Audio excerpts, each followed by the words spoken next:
বাংলাদেশ জাতীয়তাবাদী দল বিএনপির ৪৭তম প্রতিষ্ঠা বার্ষিকী উপলক্ষে বেড়া উপজেলা কৃষক দলের উদ্যোগে আয়োজন করা হয় বর্ণাঢ্য আনন্দ র্যালি ও পথসভা। জাতীয়তাবাদী কৃষক দলের সভাপতি কৃষিবিদ হাসান জাফির তুহিনের নির্দেশনায় বেড়া উপজেলা কৃষক দলের আহ্বায়ক শাহাদাত হোসেনের নেতৃত্বে এবং উপজেলা বিএনপির অর্থ বিষয়ক সম্পাদক শরীফুল ইসলাম মিন্টুর সার্বিক তত্ত্বাবধানে এ কর্মসূচি অনুষ্ঠিত হয়।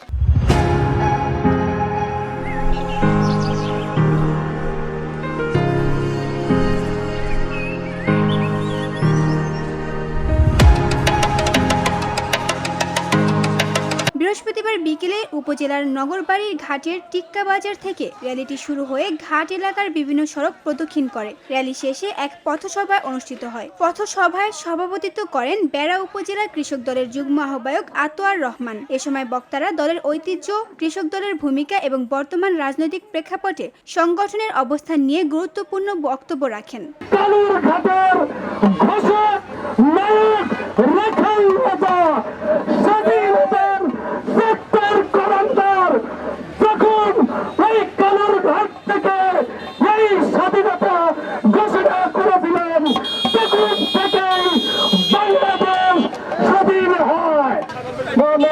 শাহাদাত হোসেন এবং আমাদের অন্তরের নেতা শরীফুল ইসলাম মিন্টু ভাই, আজকে বাংলাদেশ জাতীয়তাবাদী দল কৃষক দলের সম্মানিত আহ্বায়ক, বাংলাদেশ সারা বাংলাদেশের সভাপতি, বাংলা বিপ্লবী সভাপতি কৃষিবিদ হাসান জাফির তুহিন ভাই যে সুসংগঠিত একটি কৃষক দল উপহার দিয়েছে, সেই কৃষক দল আজকে আপনাদের মাঝে ৪৭তম প্রতিষ্ঠা বার্ষিকী আজকে আপনাদের মাঝে একটি উপহার দিয়েছে।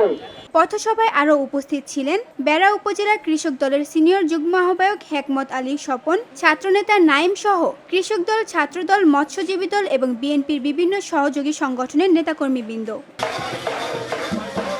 VOD Bangla news desk.